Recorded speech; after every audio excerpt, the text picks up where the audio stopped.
Bismillahirrahmanirrahim. Assalamualaikum warahmatullahi wabarakatuh. Yang terhormat Ibu Leni Marlinda selaku pembimbing utama, kemudian Bapak Wahyudi Zahar selaku pembimbing kedua, dan yang terhormat Bapak Ngatijo selaku penguji utama, kemudian Bapak Muhammad Ikrar Lagowa selaku penguji kedua, dan yang terakhir Bapak Jarod Wiratama selaku penguji ketiga. Saya Ezra Bella Ramadhani Putri, NIM F1D11537 dari Teknik Pertambangan. Melalui video ini ingin mempresentasikan hasil dari penelitian saya yang berjudul Peningkatan Nilai Kalor Batubara Peringkat Rendah atau Upgrading Brown Coal menggunakan zat aditif berupa vakum residu dan petroleum benzin. Untuk pokok pembahasan dari penelitian saya ini ada 5, yaitu pendahuluan, tinjauan pustaka, metode penelitian, hasil dan pembahasan, serta kesimpulan dan saran. Yang pertama, pendahuluan, masuk ke latar belakang. Yang melatar belakangi saya adalah memilih judul ini, yaitu karena di Indonesia memiliki sumber daya yang berlimpah, di mana sumber daya Indonesia salah satunya adalah batu bara. Jadi batu bara ini merupakan batuan sedimen organik di mana komposisi utamanya itu adalah hidrogen, oksigen, dan karbon yang mudah terbakar. Menurut Kementerian Energi dan Sumber Daya Mineral, batu bara yang terdapat di Jambi didominasi dengan batu bara peringkat rendah atau yang biasa disebut dengan lignit. Di mana batu bara lignit ini memiliki kadar air yang tinggi dan nilai kalor yang rendah. Sedangkan untuk pemanfaatan batu bara itu lebih dibutuhkan yang kadar airnya dari sedang hingga ke kecil. Jadi untuk pemanfaatan batu bara peringkat rendah ini kenapa jarang digunakan, yaitu karena pemanfaatannya dapat menimbulkan masalah, terutama dalam proses pembakaran. Kemudian terdapat suatu metode untuk meningkatkan nilai kalor pada batu bara ini. Salah satunya adalah upgrading brown coal. Upgrading brown coal ini merupakan teknologi yang diperkenalkan oleh Kobe Steel Jepang. Jadi dalam proses UBC ini nanti batu bara itu dikeluarkan kadar airnya, kemudian digunakan heavy oil untuk mengisi pori-pori dari si batu bara yang telah dikeringkan kadar airnya. Nah, berdasarkan hal-hal tersebut, saya mengambil judul saya melakukan penelitian berskala kecil atau skala laboratorium mengenai peningkatan nilai kalor batu bara peringkat rendah atau upgrading brown coal dengan menggunakan zat aditifnya itu vakum residu dan petroleum benzin. Untuk identifikasi dan perumusan masalahnya, yang pertama, bagaimana pengaruh rasio batu bara dengan zat aditif terhadap nilai kalor batu bara. Yang kedua, bagaimana pengaruh rasio batu bara dengan zat aditif terhadap kadar air batu bara. Yang ketiga, bagaimana pengaruh ukuran partikel dan zat aditif terhadap nilai kalor batu bara. Dan yang terakhir, bagaimana pengaruh ukuran partikel dan zat aditif terhadap kadar air batu bara. Kemudian batasan masalah dalam penelitian ini, yang pertama, pengujian dilakukan pada batu bara peringkat rendah. Yang kedua, pengujian hanya untuk mengetahui nilai kalor dan kadar air batu bara peringkat rendah sebelum dan setelah dilakukan peningkatan nilai kalor dengan zat aditif. Kemudian yang terakhir, pengujian dilakukan dalam skala laboratorium. Untuk manfaat penelitian ini, yang pertama, peneliti dapat melakukan analisis kualitas batu bara serta dapat meningkatkan kualitas batu bara dengan menggunakan zat aditif. Kemudian yang kedua, peneliti juga dapat menjadikan penelitian ini sebagai wadah dalam memperoleh ilmu pengetahuan, khususnya di bidang pertambangan dan pengujian laboratorium batu bara. Selain itu, dapat dijadikan sebagai langkah awal dalam pengalaman berkarir dan bekerja di industri pertambangan. Tujuan dari penelitian ini yang pertama mengetahui pengaruh zat aditif terhadap kadar air dan nilai kalor batu bara setelah proses UBC. Kemudian mengetahui pengaruh zat aditif dan ukuran partikel terhadap kadar air batu bara setelah proses UBC, mengetahui pengaruh zat aditif dan ukuran partikel terhadap nilai kalor batu bara setelah proses UBC, dan yang terakhir mengetahui pengaruh rasio batu bara dan zat aditif terhadap nilai kalor dan kadar air batu bara setelah proses UBC. Kemudian masuk ke tinjauan pustaka. Batu bara merupakan batuan sedimen organik yang mudah terbakar, di mana komposisi utamanya itu adalah karbon, hidrogen, oksigen yang terbentuk dari sisa-sisa tumbuhan dan terendapkan dalam waktu yang lama. Di mana berdasarkan nilai kalornya, batu bara ini diklasifikasikan menjadi antrasit, bituminus, subbituminus, dan lignit, di mana antrasit itu merupakan batu bara dengan nilai kalor tertinggi, dan lignit adalah batu bara dengan nilai kalornya yang terendah.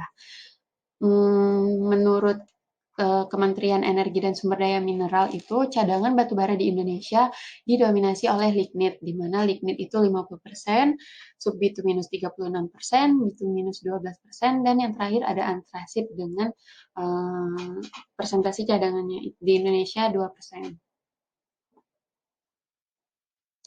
Zat aditif yang digunakan dalam penelitian ini ada dua, yaitu vakum residu dan petroleum benzin. Yang pertama adalah vakum residu. Jadi vakum residu ini merupakan hasil sisa dari proses distilasi vakum dengan spesifikasi sebagaimana terlihat di tabel. Kemudian zat aditif kedua yang digunakan adalah petroleum benzin, di mana petroleum benzin di sini sifatnya sebagai pelarut dari vakum residu itu, di mana spesifikasi dari petroleum benzin dapat dilihat pada tabel. Kemudian masuk ke upgrading brown coal. Upgrading brown coal ini kan merupakan teknologi peningkatan kualitas batu bara, di mana untuk tahapan-tahapan perlakuannya, jadi batu bara itu dicampurkan dengan heavy oil dicampurkan membentuk tahapan yang dinamakan dengan slurry making, kemudian setelah itu dilakukan pemanasan dengan suhu dan tekanan rendah, atau yang dinamakan dengan slurry dewatering. Kemudian setelah proses pemanasan dilakukan coal oil separation, di mana oil yang telah digunakan itu akan direcover dan akan digunakan kembali untuk proses slurry making lagi. Jadi dalam prosesnya ini, untuk sebelum dilakukan upgrading brown coal ini dapat dilihat pada gambar, batu bara masih memiliki kandungan air di sekitar batu bara, atau yang biasa disebut dengan surface moisture. Kemudian setelah dilakukan upgrading brown coal, dapat dilihat di sini minyak-minyak atau heavy oil yang digunakan dalam prosesnya ini akan mengisi pori-pori dari batu bara yang telah dilakukan pengurangan kadar air. Kemudian masuk ke metode penelitian. Untuk timeline penelitiannya itu yang pertama dilakukan di 9 Oktober 2019, yaitu pengambilan sampel batu bara peringkat rendah dari kantor PT Tebo Prima. Kemudian preparasi sampel batu bara di Oktober 2019, kemudian pengambilan zat aditif berupa vakum residu di unit pengolah campuran aspal Kota Jambi. Kemudian dilakukan proses upgrading brown coal, lalu diserahkan sampel-sampel tersebut ke PT Surveyor Indo dan selesai di tanggal 8 September 2020. Untuk matriks penelitiannya, jadi terdapat 32 sampel batu bara yang telah dilakukan upgrading brown coal dengan rasio vakum residu dan petroleum benzinnya itu 0,005 gram dibandingkan dengan 1 mililiter petroleum benzin. Untuk proses upgrading brown coal, yang pertama dilakukan itu adalah sample preparation. Jadi yang pertama pengujian sampel awal. Jadi sampel awal sebelum dilakukan upgrading brown coal itu dikirim ke Laboratorium Energi dan Lingkungan LPPM Institut Teknologi 10 November Surabaya untuk diuji kadar air dan nilai kalornya. Kemudian batu bara itu dilakukan reduksi sampel dari ukuran bongkah hingga menjadi ukuran sesuai dengan matriks penelitiannya dengan menggunakan mortal. Kemudian dilakukan ayakan untuk mencapai variasi ukuran batu bara sesuai dengan matriks penelitiannya. Kemudian proses upgrading brown coal, yang pertama adalah slurry making. Slurry making itu mencampurkan batu bara dengan variasi ukuran, kemudian dicampurkan dengan variasi zat aditif, dan dilakukan pengadukan selama 3 menit. Kemudian dilakukan slurry dewatering, jadi dapat dilihat pada gambar untuk instalasi slurry dewateringnya, jadi ada kompor listrik, terus ada stockpot, ada temperatur. Nah, di dalam stockpot ini terdapat minyak yang dipanaskan, kemudian ada autoclave yang berisi batu bara yang akan dilakukan proses slurry dewateringnya. Jadi untuk proses pemanasan ini dilakukan dengan suhu 150 plus minus 2 derajat selama 60 menit. Kemudian setelah 60 menit, autoclave ini dikeluarkan dan didinginkan pada suhu ruangan selama kurang lebih 60 menit dan dikeluarkan sampel batu baranya lalu dimasukkan ke dalam sampel dan plastik dan botol sampel.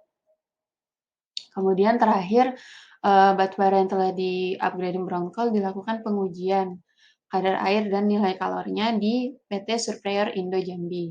Jadi pengujian awal batu bara sebelum dilakukan upgrading brown coal dan pengujian sampel akhirnya itu di laboratorium yang berbeda. Kemudian ini merupakan hasil dari analisis proximate dan nilai kalori batubara sebelum dilakukan upgrading brown coal. Ini yang di laboratorium ITS Surabaya menghasilkan nilai kalori 6.663 kalori per gram DB dan nilai kadar air 13,39% ADB, di mana menurut ASTM D388/12 batubara ini merupakan batubara dengan peringkat high volatile C bituminous. Kemudian berikut adalah grafik pengaruh ukuran partikel batubara dan jumlah zat aditif terhadap kadar air batubara di mana berat batubaranya itu 50 gram.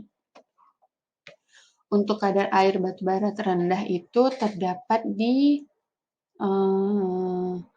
ukuran batubara yang lolos di 120 mesh dan campuran 100 ml zat aditif.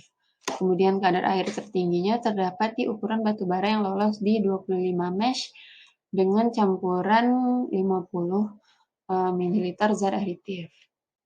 Kemudian untuk berat yang 100 gram itu kadar air terendah terdapat di ukuran batubara yang lolos di 120 mesh dengan campuran 75 ml zat aditif. Kemudian yang tertingginya ada di ukuran batubara yang lolos di 40 mesh dengan campuran 25 ml zat aditif. Tapi dapat dilihat di sini, ini merupakan titik awal batubara sebelum dilakukan upgrading brown coal. Jadi antara titik awal sebelum UBC dan setelah mengalami kenaikan yang tidak sesuai dengan hipotesa penelitian. Hal-hal tersebut dapat disebabkan oleh yang pertama waktu tinggal.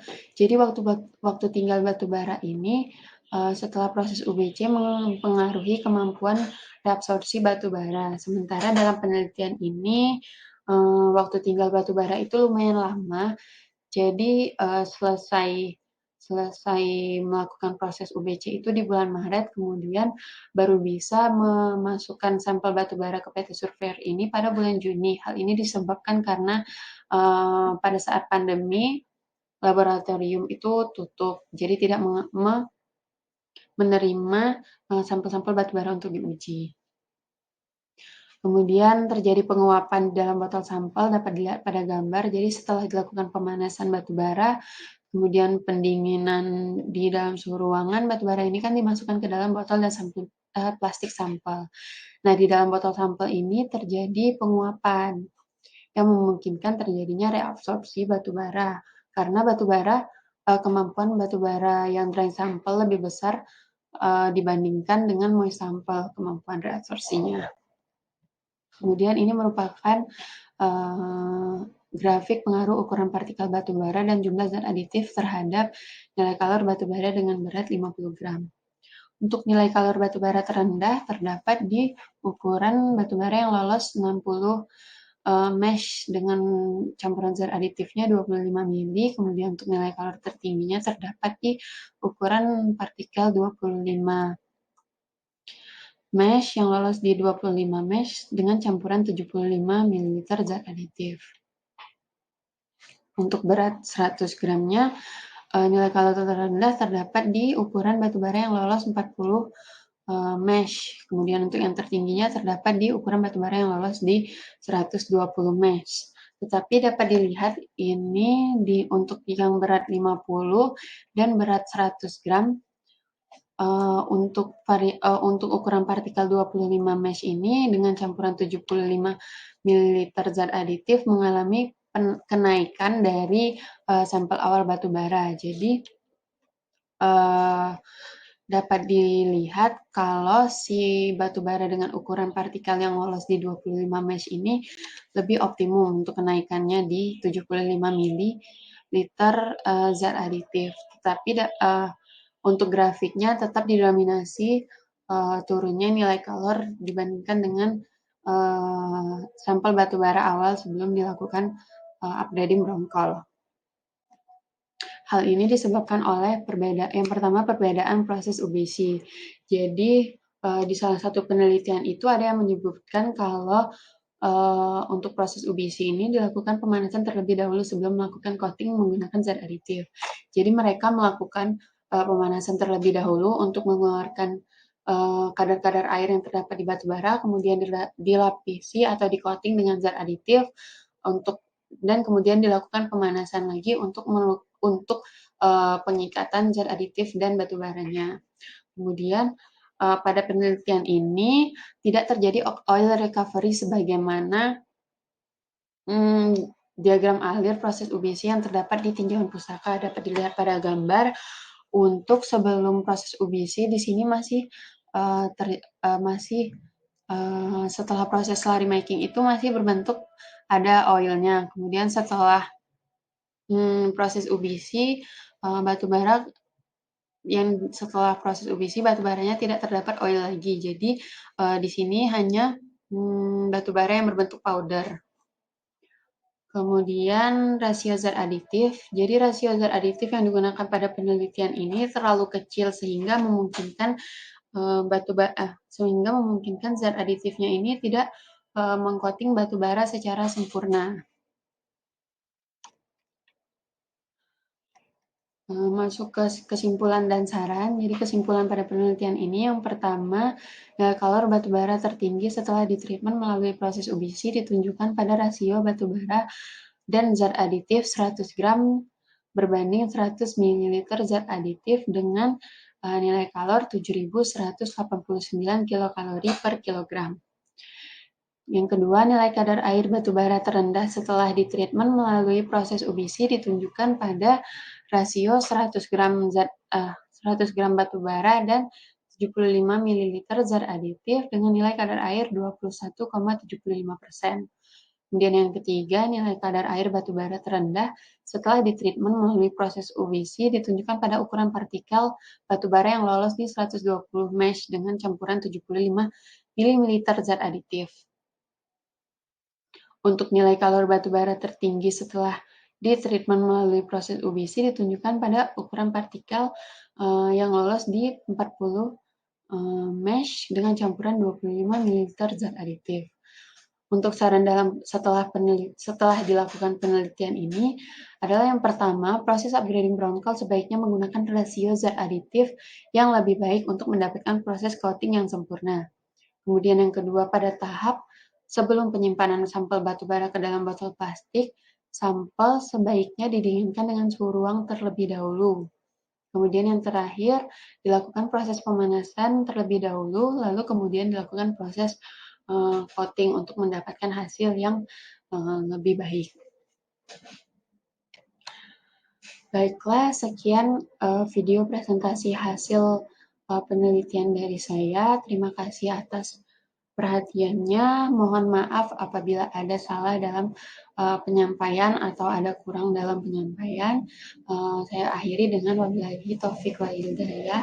Assalamualaikum warahmatullahi wabarakatuh.